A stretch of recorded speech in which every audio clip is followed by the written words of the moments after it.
नमस्कार, मेरा नाम ज्ञानेश्वर है और आपने देखना शुरू किया है लाइफ एथिक्स। देखिए, चुनावों के वक्त तस्वीर और वीडियो का बड़ा महत्व होता है। यह पॉजिटिव और निगेटिव दोनों ही इंपैक्ट करता है। तो देखिए, पिछले 2 दिनों से आप देख रहे होंगे कि चिराग पासवान और नीतीश कुमार की मुलाकात हो ही जा रही है। नीतीश कुमार पहली बार कल चिराग पासवान के पटना स्थित एसके पुरी वाले घर पर भी गए, छठ में खरना का प्रसाद खाने।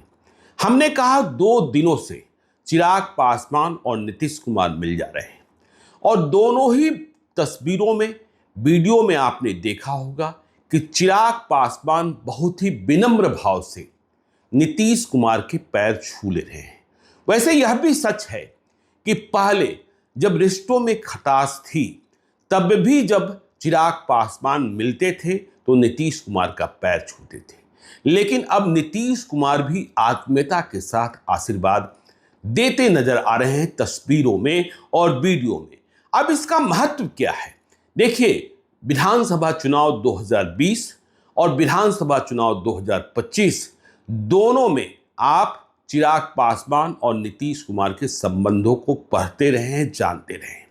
2020 चिराग पासवान नीतीश कुमार के खिलाफ लड़ रहे थे और 2025 चिराग पासवान नीतीश कुमार के साथ लड़ रहे हैं। चिराग कह रहे हैं कि नीतीश कुमार ही मुख्यमंत्री हैं, मुख्यमंत्री थे और मुख्यमंत्री रहेंगे। दरअसल दोनों को, मतलब चिराग पासवान और नीतीश कुमार को, इस वक्त एक दूसरे की जरूरत है। जरूरत इसलिए है क्योंकि चिराग पासवान के भी 29 उम्मीदवार हैं जिन्हें जेडीयू के नीतीश कुमार के आधार वोटों की जरूरत है, कहीं कोई कंफ्यूजन न हो। और नीतीश कुमार को भी एलजेपीआर के मतों की जरूरत है, क्योंकि 2020 में कैसा नुकसान हुआ था आप जानते ही हैं। नीतीश कुमार की पार्टी 43 सीटों पर सिमट गई थी। तो कहीं कोई शक शुबहा न रहे, इसलिए नीतीश कुमार ने भी हाथ बढ़ाए हैं और चिराग पासवान भी विनम्र हुए हैं। तो यह चिराग पासवान को लेकर बड़ी खबर और नीतीश कुमार के साथ सद्भाव को लेकर बड़ी खबर। अब दूसरी खबर देखिए, जब चुनाव आया है तो नीतीश कुमार की दिनचर्या बदली है, मतलब डेली रूटीन बदला है। नीतीश कुमार सुबह और पहले जाग जा रहे हैं।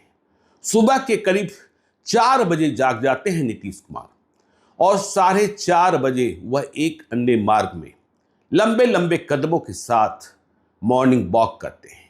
करीब 45 मिनटों का मॉर्निंग वॉक और इसके बाद योगा। देखिए, रात को जल्दी सो भी जा रहे हैं और नीतीश कुमार ने खान पान भी बदला है, खान पान की शैली। वैसे भी नीतीश कुमार सादा भोजन के प्रेमी हैं, मतलब बहुत तेल मसाला इसके आदी नहीं रहे हैं। लेकिन पहले के चुनावों में जब नीतीश कुमार घर से निकलते थे चुनाव प्रचार को, हेलीकॉप्टर में उड़ान भरने के लिए जाते थे एयरपोर्ट, इसके पहले वह दही चूड़ा खाकर जाया करते थे। लेकिन आप जानते ही हैं, मौसम भी बदल रहा है, नीतीश कुमार की उम्र भी क्या है, सर्दी खांसी जुकाम का खतरा है। तो नीतीश कुमार ने सुबह का ब्रेकफास्ट बदल दिया है। अब वह दही चूड़ा नहीं खा रहे हैं। जो जानने वाले लोग हैं वह कह रहे हैं कि अब दही चूड़ा की जगह वह रोटी सब्जी खाकर, रोटी में घी नहीं लगवाते हैं, वह रोटी सब्जी खाकर जा रहे हैं चुनाव प्रचार को। और रास्ते में देखिए, पहले आपने देखा होगा कि जहां नीतीश कुमार जाते थे वहां में स्टेज पर ही उनके लिए चाय रखी होती थी। इस बार चाय वह स्टेज पर नहीं पी रहे हैं। दिन भर में 4 चुनावी सभाएं करने की कोशिश कर रहे हैं और 2 सभाओं के बाद उनका लंच हो रहा है हेलीकॉप्टर में ही। और इस बार उनका प्रेम दाल पूरी, अपने यहाँ पूरी में दाल भरकर बनाया जाता है, तो दल पूरी के साथ उनका लगाव बढ़ा हुआ है। लेकिन मगध के इलाके में जो दाल पूरी है ना, थोड़ा मोटा बनता है, लेकिन नीतीश कुमार पतला पतला दाल पूरी, पतली सी, ठीक है, तो उसका स्वाद ले रहे हैं, 2 से अधिक नहीं खाते हैं। और इस बार उनके साथ चुनाव प्रचार में स्थायी साथी जनता दल यूनाइटेड के राष्ट्रीय कार्यकारी अध्यक्ष संजय झा हैं और संजय झा के साथ। और देखिए नीतीश कुमार रात को ही, मतलब यदि आज उन्हें चुनावी सभाओं को संबोधित करना है, कार्यक्रम बन गया होता है, तो कहां संबोधित करना है, क्या बोलना है, तो इसकी तैयारी रात को ही वह भाषण पढ़ने से लेकर तमाम जानकारियां जुटाने तक कर लेते हैं। तो ये नीतीश कुमार की खबर। अब देखिए, आपको हम बताएं, तेज प्रताप यादव ने तेजस्वी यादव को बड़ी चुनौती दी है। एक इंटरव्यू में तेज प्रताप यादव ने कहा है कि मैं महुआ से चुनाव लड़ रहा हूं। महुआ में आपको पता है बहुकोणीय लड़ाई है। मुकेश रोशन राजद के उम्मीदवार हैं, तेज प्रताप यादव अपनी पार्टी से चुनाव लड़ रहे हैं, और संजय सिंह एलजेपीआर के उम्मीदवार हैं। आसमा परवीन जो जेडीयू की थी, जिन्हें अब निकाल दिया गया है, वह भी क्षेत्र में मजबूत पहचान बनाई हुई हैं। तो महुआ में तेज प्रताप यादव, तो तेज प्रताप यादव ने चेतावनी दी है कि यदि तेजस्वी यादव महुआ चुनाव प्रचार करने को आते हैं मेरे खिलाफ, तो मैं भी, मतलब तेज प्रताप यादव तेजस्वी यादव के खिलाफ चुनाव प्रचार करने को राघोपुर चले जाएंगे। तो यह बड़ी चेतावनी दोनों भाइयों के बीच। क्या करते हैं तेजस्वी यादव, यह देखने की बात होगी। देखिए, कांग्रेस के बड़े बड़े नेता पहुंचे थे परसों पटना। केसी वेणुगोपाल, अशोक गहलोत, अजय माकन, कल वे वापस चले गए।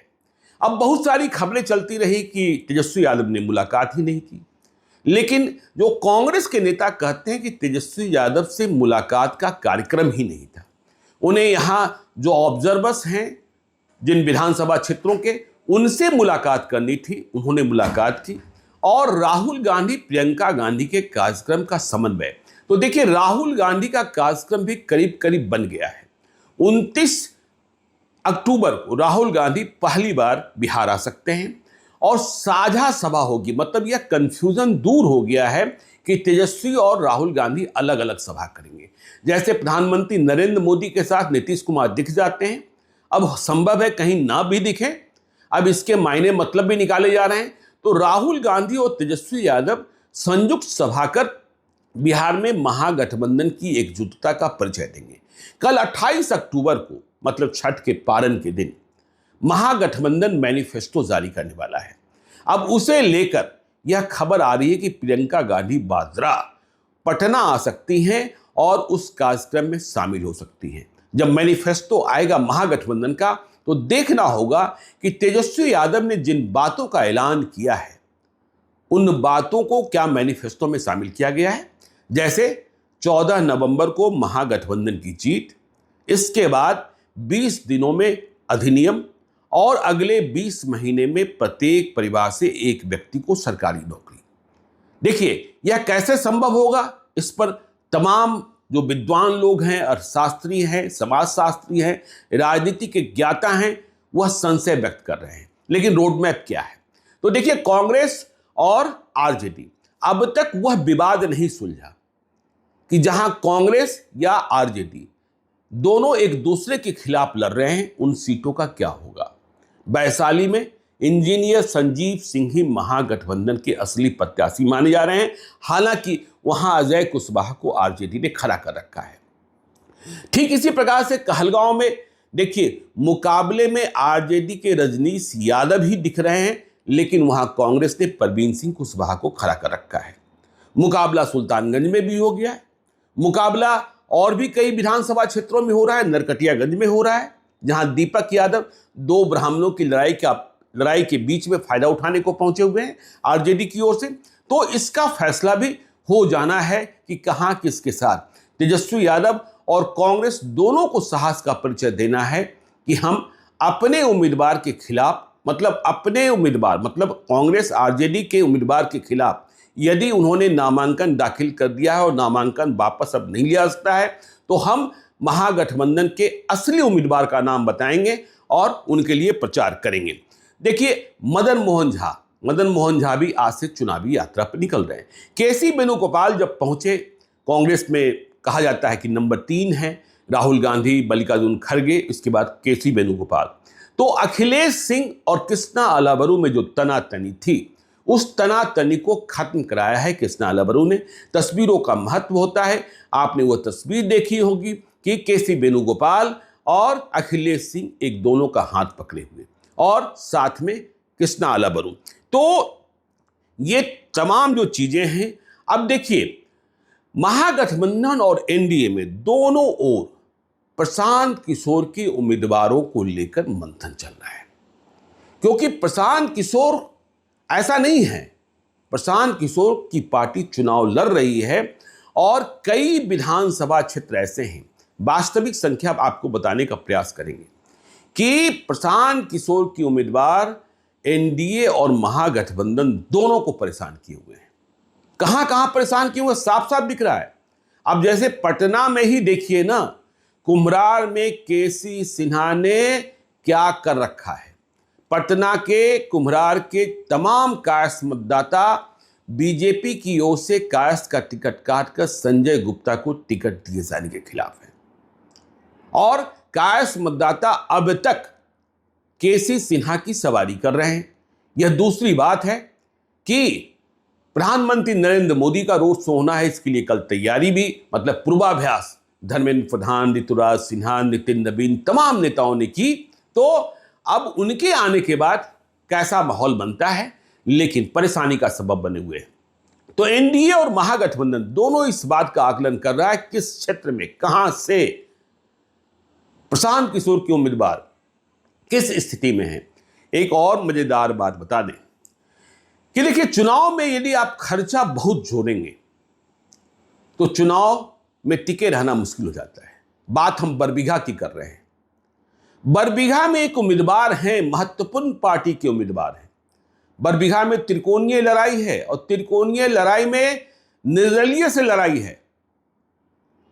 तो एक महत्वपूर्ण पार्टी के उम्मीदवार जिनके पास अपार धन संपदा है, माल की कमी नहीं है, पार्टी ने कृपा बरसा दी है, लेकिन उनके कार्यकर्ता रोना रो रहे हैं, दाल भात पर खतरा है। और वह ऐसे हैं जिनके पास करोड़ों नहीं अरबों की संपत्ति है कि वह चुनाव में है और कितना किलो गोभी आया इसका हिसाब भी स्वयं रख रहे हैं। इतना कैसे आ गया, इतना खाने वाला कौन था। और आपको यह भी पता है कि सब्जी बाजार में सब्जी की कीमतें रोज घटती और बढ़ती रहती है। तो यदि गोभी की कीमत, आलू की कीमत आज बढ़ गई तो इस पर भी वह बमक जा रहे हैं, सवाल पूछ दे रहे हैं। तो जो व्यवस्था करने वाले लोग हैं वह भी परेशान, कि अरे कल तो इस रेट में आया था। भाई अभी तो छठ पूजा है, छठ पूजा का पारण जैसे ही होगा आप समझ लीजिए 29 तारीख से आपको मटन चावल की व्यवस्था भी करनी होगी, बाकी व्यवस्थाएं भी करनी होगी। और यदि खर्चे में और आपको टिकट देकर पार्टी ऐसी फंसी हुई है कि बगल वाले विधानसभा क्षेत्र में भी पार्टी के उम्मीदवार को परेशानी होती दिखाई पड़ रही है, तो ऐसे ऐसे उम्मीदवार भी हैं। और देखिए, उन्होंने एक ऐसा पोस्टर लगाया है जिसमें फोटो की पोजीशनिंग को लेकर भी वहां क्षेत्र में बहुत सारी चर्चाएं हैं और उसे लेकर भी गोलबंदी हो रही है। तो यह तमाम खबरें हैं चुनाव की, और भी खबरें आपको हम बताते ही रहेंगे। तो आप देखते रहिए लाइव सिटीज को। यदि अब तक आपने हमारे YouTube चैनल लाइव सिटी को सब्सक्राइब नहीं किया है तो जरूर कर लीजिएगा। और यदि इस वीडियो को आप फेसबुक पेज के माध्यम से देखें तो पेज को लाइक कीजिएगा, हैंडल एक्स पर भी हमें फॉलो कीजिए। धन्यवाद।